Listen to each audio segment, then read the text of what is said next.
من الحاجات المهمه برضو في الظهر الاسترتش بتاع العضله وانت بتلعب، مش الاسترتش بتاع الدراع، ده كده غلط.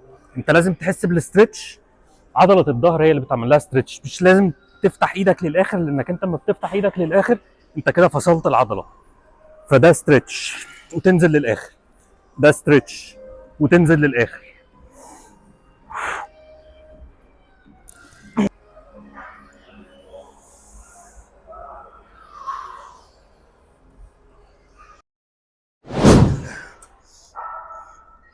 الغلطه الثانيه بقى هي اللي بيلعب كده بسرعه. الظهر بيحب التحكم في الحركه، الحركه البطيئه.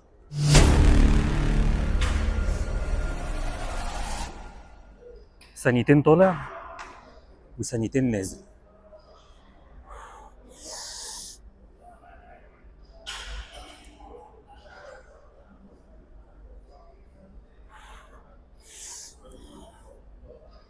ده اللي هيخليك تحس بنتيجه